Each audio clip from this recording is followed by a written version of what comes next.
Talaga naman, nakakainis, nakakapikon, at nakakataranta itong checklist of audit requirements ng mga revenue officers na inassign ng BIR para imbestigahan kayo.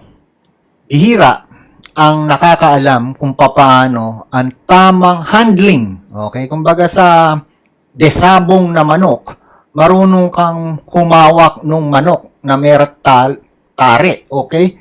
Kasi kung hindi ka marunong humawak nun, ikaw yung unang tatamaan ng tari niya. Ganon din dito sa checklist of audit requirements.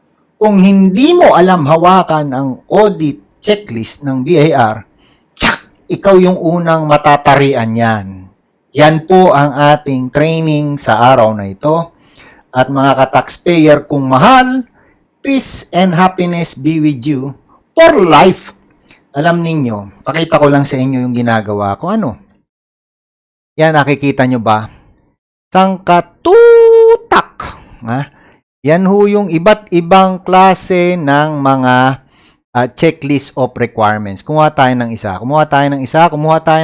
Ayan. Ayan yung isang checklist ng requirements. Okay. Tapos, kumuha pa tayo ng isa pa. O, ayan. Ito na naman. Kung mapapansin nyo, galing ito sa BIR, yung checklist of requirements na to. Pero, ang nakapagtataka, pare-parehas lang naman yung pinanggalingang government office, pero iba-iba yung content. Ayan. So, dahil dito, nagkakaroon ng kalituhan.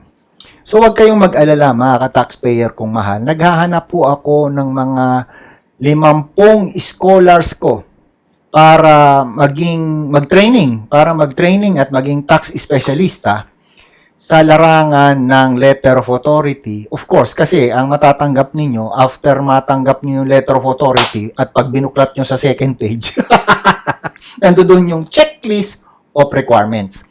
So, yan ho i-discuss ko sa inyo at naghahanap nga again ako ng 50 scholars.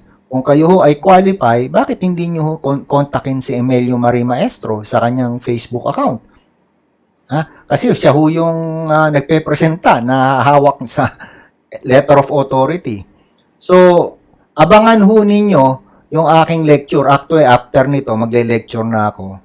And then, ipopost ko ito kung sino yung makakakuha ng lecture ko. 50 ho yun. Pero of course, wala namang laging free lunch eh. Meron ho akong ipagagawa sa inyo na makakatulong for both of us. Hindi lang naman kayo, napaka-hypocrite ko naman na laging kayo. Hindi. Siyempre meron din ako. So, yun lang po. Maraming salamat mga taxpayer kung mahal. Peace and happiness be with you for life.